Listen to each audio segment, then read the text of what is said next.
Mira, vamos a iniciar. Dale. Carolis, bienvenida.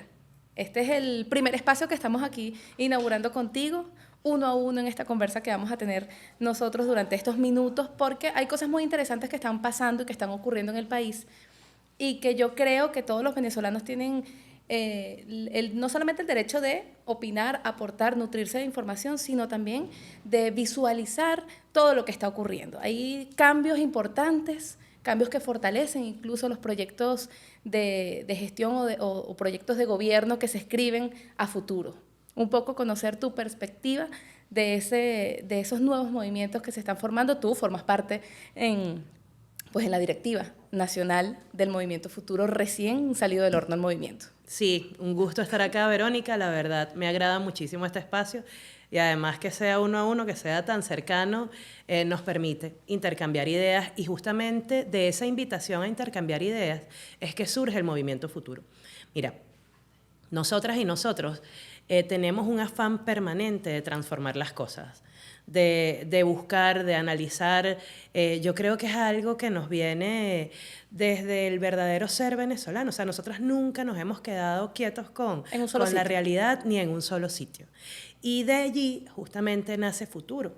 A ver, de un gran ejercicio, a mi juicio, de autocrítica, de un gran ejercicio de ampliación del abrazo que siempre brindamos nosotros desde la política venezolana a los distintos movimientos sociales, a los distintos sectores sociales y particularmente en el marco de las transformaciones del quehacer político de nuestro país. Entonces, de allí surge Futuro. Yo te digo, agua que no se mueve se estanca, agua que se estanca se pudre, ¿sabes? Entonces nosotros siempre estamos sacudiendo las cosas para que ese agua se mueva. ¿Qué trae de nuevo Futuro para el país? Pues traer de nuevo, yo creo que trae con distintas formas el llamado amor a la patria.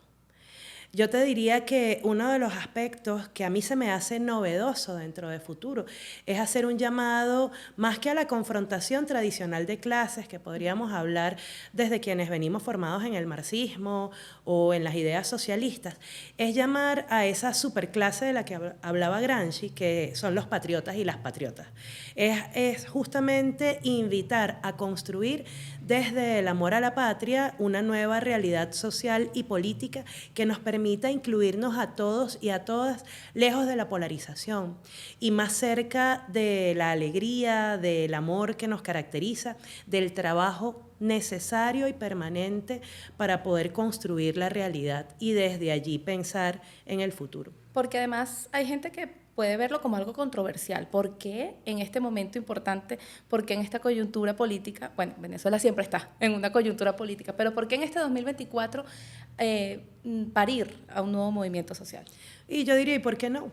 O sea, si tú revisas la historia reciente de nuestro país, digo, de hace 20 años para acá, nosotras y nosotros siempre hemos tenido espacios de encuentro. Mira, yo que siempre he militado en partidos políticos y que te digo, para mí ha sido muy novedoso venirme a un movimiento de movimientos, pero yo que siempre he militado en partidos políticos, también he visto que es frente al 100% de la población, hay pues un pequeño grupo que milita en partidos políticos. Siempre hemos sido pues pocos o pocas comparadas con la totalidad de la población. Pasamos de aquel discurso de que la política es solo para los políticos a involucrarnos de manera permanente en el debate y en el quehacer nacional y en la construcción de políticas sociales desde el gobierno. En aquellos momentos yo me acuerdo que se nos invitó a organizarnos para hacer poder y se comenzó a hablar de poder popular y eso para uno era como distante, porque algunos decían que ya éramos poder, pero mentira, sin organización no lo somos.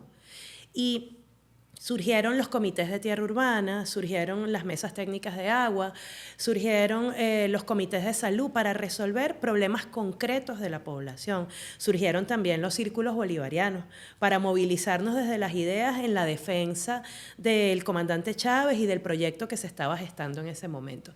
Entonces, desde allí y hasta acá, luego se evolucionó como poder popular a consejos comunales. Hoy día hablamos de comuna y hasta soñamos ciudades comunales. Sí. Pero también desde los espacios de debate político se habló del Gran Polo Patriótico y se conformó el Gran Polo Patriótico como un espacio de encuentro de múltiples fuerzas. Se habló del Congreso Bolivariano de los Pueblos y lo construimos. Y yo recuerdo desde allí con muchísimo amor al profesor Aristóbulo Istúriz, que nos invitaba a en un ejercicio robinsoniano de la construcción política, crecer como la yuca, hacia abajo, ¿sabes? Y que justamente el poder tenía que ser distribuido a la mayoría. Y hoy día, en el marco de esta nueva realidad, pues surgió el Congreso de la Nueva Época desde el año pasado, donde se fueron encontrando movimientos sociales que hoy día se aglutinan en 42 sectores expresados en el Congreso de la Nueva Época, que desde allí nutren pues muchísimos movimientos. Y con la convocatoria del presidente Maduro a las 7 transformaciones, a ese debate que a mi juicio es, insisto, impregnado de mucha autocrítica, pues surgió de los propios movimientos del Congreso de la Nueva Época la necesidad de construir una tarjeta que nos permitiera abarcar más allá de los partidos políticos. Y así llegamos a futuro. Yo llegué pues plena de esperanza, plena de alegría, ávida de saber cómo hacer política desde nuevos códigos y en esta nueva realidad que, como te digo, dista mucho de ser la polarizada de hace 15, 20 años. ¿Qué códigos? Porque la gente, además, al mencionar o al pensar o al ver a Carolis, la conecta con el Partido Socialista Unido de Venezuela. ¿Son códigos diferentes que se manejan dentro Sí. del PSUV o de otro partido político, digamos, formal o de lo que estamos acostumbrados a alimentarnos a un movimiento social? Sí, cómo no, mira, yo que te insisto, hablándote desde mi experiencia personal, que soy mujer fundada en partidos, digo fundada porque me hice feminista militando en los partidos políticos, me he hecho revolucionaria militando en los partidos políticos e insisto en seguir buscando pues esa riqueza interna, nutriendo la conciencia de patria, la conciencia étnica, la conciencia de clase, la conciencia de género. Yo te puedo decir desde acá, primero que yo no escondo quién soy chavista. Y para mí el chavismo es una doctrina. Y entonces desde ese ser chavista, yo a quien se me acerca le digo, sí, soy chavista. Y por eso es lógico que me conectes con el Partido Socialista Unido de Venezuela. Porque en el año 2006, cuando el comandante Chávez hizo el llamado en diciembre del 2006 a conformar el Partido Socialista Unido de Venezuela, yo militaba en otro partido, en el Partido Comunista. Y yo recuerdo que fue un 15 de diciembre y nunca se me va a olvidar, porque en ese discurso en el Teresa Carreño, el comandante Chávez me sacudió a mí todo lo que de alguna manera eran mis tótem ideológicos, ¿no? Entonces, él nos llamó a cuestionar a Lenin, a Marx, pues a los grandes pensadores, y yo decía, ¿y al comandante qué le pasa que nos está invitando a cuestionar todo esto? Y de allí surgió una gran convocatoria a hacer un nuevo partido, a consolidar un nuevo partido. Y, por supuesto, yo me sumé a la fundación del Partido Socialista Unido de Venezuela, la juventud del Partido Socialista Unido de Venezuela. Hoy día estamos en otro momento histórico y con la misma alegría y el mismo amor, porque yo me sumo a las cosas que me apasionan. O sea, yo no me voy a acomodar. No eres a medias, no, es todo. Yo estoy ¿Entregas completa. todo o nada? Yo estoy Ok. completa. Yo yo nunca he funcionado a medias, ¿no? En ningún aspecto, la verdad. Entonces, ¿qué ocurre? Cuando se nos convoca a futuro, pues sí, yo me sumo desde el ánimo de los movimientos sociales de levantar con mayor fuerza agendas que en medio de los debates intensos y polarizados quizás quedan rezagadas. La agenda feminista, por ejemplo, que es una agenda que permanentemente tenemos que colocar en la palestra y que nos lleva, en mi caso, mi principal bandera es la participación política de la mujer. Claro. El visibilizar la participación política de la mujer, el ir ensanchando lo estrecho en esa materia, es una lucha que nos debe enamorar a todas y a todos. La agenda de los animalistas. Por ejemplo, yo acá he descubierto, te digo, como gran aprendizaje, que el movimiento animalista es un movimiento muy fuerte, muy apasionado, sí, muy consolidado, y que yo desde el partido no lo veía como un movimiento social. La agenda de la sexodiversidad, a propósito de estar en este mes que siempre invita a levantarlo, la agenda de la sexodiversidad, con todas las contradicciones que eso puede traer en una sociedad con arraigos conservadores como la nuestra, es también una agenda que nos llama a ver hacia el futuro. Es levantar esas banderas, es también poder ejercer autocrítica y decir, mira, hace falta que escuchemos un poco más, quizás hace falta ser un poco más humildes, ¿no? Habían espacios que quizás no estaban siendo escuchados y esto es lo que abarca el Movimiento Futuro.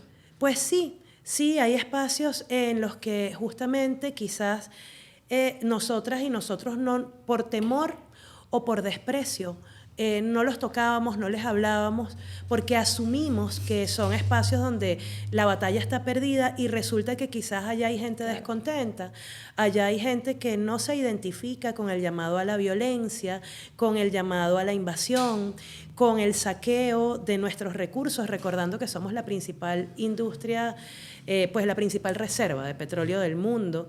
Es invitar justamente a quienes hoy día se animan a desarrollar un país desde la fuerza que somos, claro, desde el pueblo que somos y para todos y para todas. ¿Dónde te encuentras? ¿Dónde te abrazo? Sería, y también es para llamar al chavismo que quizás esté por allí realengo, digo yo, o quizás descontento, o quizás también maltratado un poco por prácticas sectarias que no son del partido como organización, sino de las individualidades que muchas veces ejercen el rol de autoridad y que de manera natural desde el poder quizás se maltrate a alguien sin querer o queriendo, porque sí, somos humanos. Claro. Pero justamente el poder decirle a esa persona, acércate, que todavía hay mucho por hacer, acércate que tú eres importante, acércate que tu palabra pues puede ayudar a prefigurar nuevos escenarios y a consolidar esos nuevos escenarios, es allí donde habla futuro. Y que la visión de cada persona y de cada sector es importante. Tú ahorita mencionabas al comandante Chávez, además me recuerdas y me llevas a ese día porque yo estuve ahí en la inauguración en el Teatro Teresa Carreño con el discurso del comandante Chávez y además lo mencionaste hace pocos días en un artículo en donde justamente llamabas a ese objetivo estratégico que llamamos y que llaman futuro y que el comandante Chávez también lo decía. Era el comandante Chávez el primer, visionario de ese futuro que hoy estamos viendo. Mira, sí, el comandante Chávez, y yo me iría más atrás, Bolívar, si la memoria no me falla, en la Carta de Jamaica, habla de volando entre los futuros tiempos, sí. Pues él soñaba y nos invitaba a ver más allá del tiempo, del momento en el cual se estaban dando las grandes batallas. Justamente Bolívar y Simón Rodríguez siempre hemos hablado de la utopía concreta robinsoniana y Chávez hablaba de la utopía concreta robinsoniana como ese escenario futuro en el cual podíamos soñar con una patria distinta a la que nosotros tenemos. Chávez en su libro Azul, escrito en el año 91, habla de futuro. Y eso nos invita a nosotros justamente a ver la grandeza de estos seres humanos que nacidos acá en nuestro país, Bolívar, Rodríguez, Chávez, yo me iría también con algunas mujeres, pero que nos han invitado a ir más allá de nuestros tiempos, a saber que tu accionar de hoy incide en la construcción de una nueva realidad que quizás ni siquiera veas, pero que es importante que la tengas presente en el horizonte para que tú sepas cómo puedes tributar desde ahorita a eso.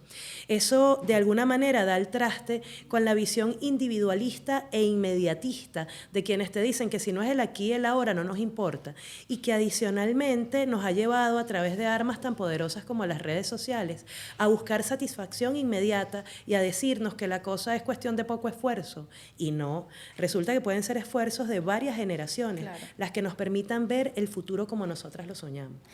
¿Cómo nació el nombre? ¿De dónde salió? ¿Cuál es esa experiencia? Pues allí te puedo decir, justamente desde el Congreso de la Nueva Época, con los movimientos sociales, se invitaba, por un lado, a hablar de nuestra Constitución, a hablar de las 7 transformaciones como ese plan de gobierno y cómo nos avisorábamos nosotros de acá al 2030. Y adicionalmente, a través de estudios de cuáles son las palabras que más nos mueven en lo emocional. Si yo te digo a ti futuro, bueno, yo suspiro cada vez que a mí me hablan de futuro porque yo me imagino, pues yo siendo madre, a mi hija creciendo, pues a otras personas felices. Siempre el futuro te llama a la esperanza y es justamente a eso a lo que nosotras y nosotros apostamos. Somos la paz como una esperanza, pero también como una acción concreta del día de hoy. El futuro es ese espacio donde uno se permite soñar, porque a veces uno lo diseña desde todo aquello que tú sueñas. Y después cuando te toca irlo aterrizando, con los medios que tienes para alcanzarlo, con las acciones Aterrizarlo en el propias. presente. Sí, aterrizarlo en el Claro. presente. Entonces es que tú comienzas como, bueno, no a disminuir las expectativas, pero sí a convertirlas en un paso a paso. Entonces, el llamar futuro es justamente el convocarnos a todos y a todas a eso, a soñar bonito, a soñar en grande, pero también a poner los pies en la tierra desde hoy, porque ya han pasado 25 años desde que iniciamos la refundación de la patria y no es poca cosa. 25 años es más de la edad de que quienes quizás nos están rodeando por acá en este momento. 25 años es... De todos, creo. Pues de todo, y que cuando uno se sumó hace 25 años uno pensaba que eso era una tarea de 5 años, un ejercicio de gobierno y ya estaba todo Y listo. uno veía 25 años lejos. No, ahora resulta que no, que es justamente pues el entendimiento de que es una lucha permanente y de toda la vida para quienes decidimos avanzar en la política. ¿Cómo ves a las mujeres involucradas en el hecho político? Porque verte a ti, a mí en lo personal, pues me vincula también a una lucha feminista, a una lucha de las mujeres, a una lucha de esas, o la visibilización, mejor dicho, de la mujer, que si a ver vamos, es la que está en la primera línea de batalla desde los sectores comunales, desde la organización popular. ¿Cómo ves a la mujer, no solamente en futuro, sino en Venezuela en esta época? Bueno, a mí me anima mucho hablar de la lucha de las mujeres porque es hablar también de las propias experiencias de vida y las que yo he podido observar con grandes mujeres a mi alrededor. Somos el 51.82% de la población de nuestro país y más o menos lo mismo en el mundo, ¿no? Pero para hablar de nuestro país en lo concreto, en este momento, cuando nosotras tenemos menos de 100 años ejerciendo nuestro derecho al voto y con ello nuestro derecho también a ser electas en un cargo público, en un cargo que anteriormente se debatían exclusivamente hombres, estudiando la historia y viendo la participación de grandes heroínas, que imagínate tú lo que habrán tenido que hacer para trascender a la historia en la lucha independentista. Y que hoy día nosotras rescatemos esa historia, la hagamos nuestra y la impulsemos, me llena también de muchísima alegría en este año 2024, porque estamos paradas en un momento interesantísimo de la participación política nuestra. Y no me refiero al hecho de que seamos entre un 60 y un 80% de las vocerías territoriales en la base, que es de lo que siempre hablamos dependiendo del punto en el que te muevas en el territorio, ¿no? Porque allí, en un ejercicio de autocrítica, te tengo que decir dónde están los hombres construyendo el poder popular. ¿Por qué la mujer tiene tanta participación en la base y nos ha costado tanto cuando vamos escalando en los esquemas de dirección? Y justamente porque esa lógica de liderazgo obedece también a una lógica de roles asignados socialmente. El liderazgo territorial en tu comunidad es el que te permite atender de manera simultánea el ser madre, mujer cuidadora quizás de algún familiar que así lo amerite, el atender el hogar y entonces ejercer tu rol de liderazgo. Es valioso que tú trasciendas de tu hogar y vayas hacia la comunidad también a transformar. Pero hemos luchado tanto que hoy día somos el 42% de las curules en la Asamblea Nacional. Eso jamás se había visto en la historia política nuestra, pero me voy un poco más allá. Nosotros en este momento somos entre el 47 y el 49% de las presidencias de los consejos municipales de nuestro país.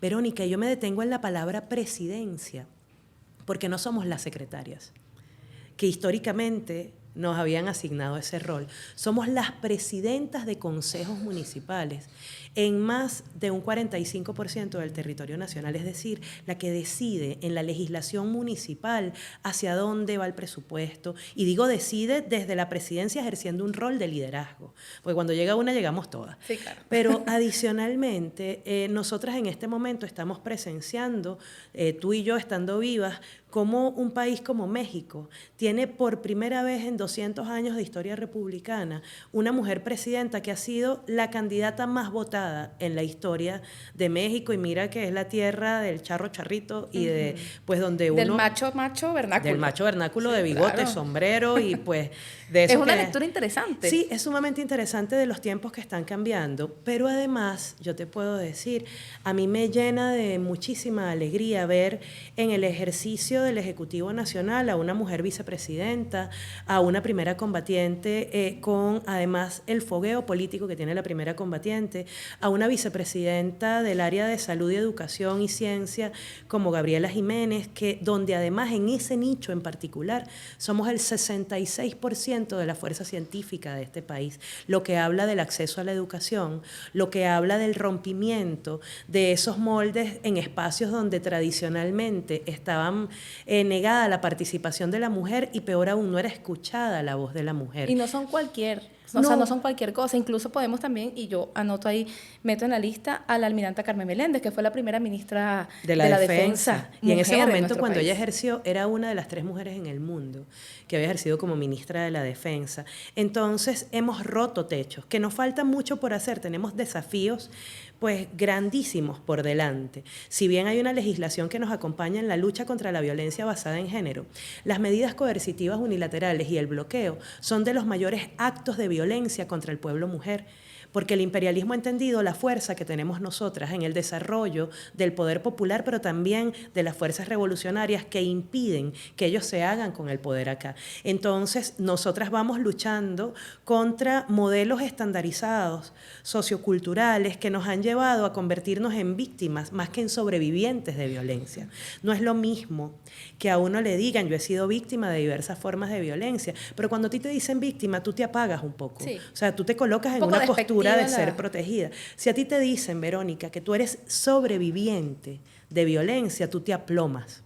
Y yo veo también en el horizonte y en estas nuevas generaciones a mujeres emancipadas que no romantizan el amor para ser desde allí la princesa que tiene que ser salvada, sino que justamente ejercen el amor como un ejercicio, una construcción colectiva con tu pareja que te lleva a que los roles se vayan acompañando para que ambas personas sean plenas en los ámbitos en los que se los han planteado. Yo veo con muchísima alegría el ejercicio de la paternidad responsable y con ello el acompañamiento a la mujer en su rol maternal que nos habían enseñado que siempre se ejerce por amor y que solo tú eres la que lo puede ejercer. O sea, a ningún hombre, mira, yo que he girado por todo el país acompañando a diversas figuras políticas y en el ejercicio propio de mis responsabilidades, a ningún hombre le preguntan si viaja y es padre, ¿con quién dejó a sus hijos? Es tácito que la dejan con la mamá. En cambio, es pregunta recurrente. Si uno se va a otro estado del país, ¿y tu hija? ¿Y con quién se quedó?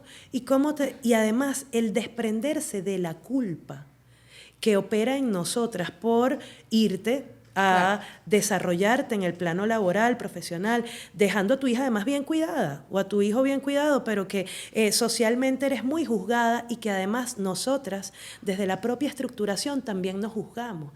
Entonces yo veo mujeres que ahora se entreayudan y tejemos redes de apoyo y por eso podemos preguntarnos con muchísima tranquilidad cómo están tus hijos y tus hijas sin el juicio, pero además podemos nosotras hoy día humanizar también el ejercicio de la política, porque al tener mujeres asumiendo cada vez roles más preponderantes, tú te permites abrazarte y preguntarte cómo estás y mostrarte vulnerable sin el temor de pensar que te van a ver débil.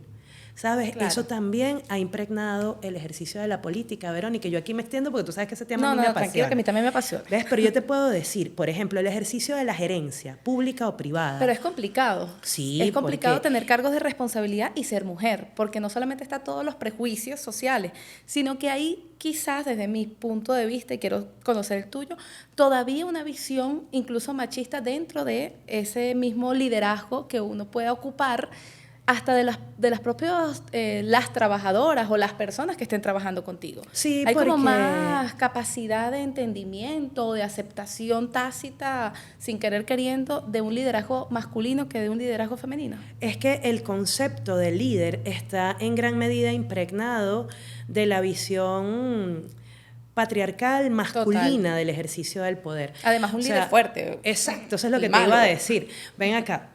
A nosotras nos han invitado a masculinizarnos para poder sostenernos en espacios de poder. Pero no es necesario. Pues a mi juicio no. A mi juicio hemos venido rompiendo con esto, pero también aún prevalece el esquema que es el de el líder que grita.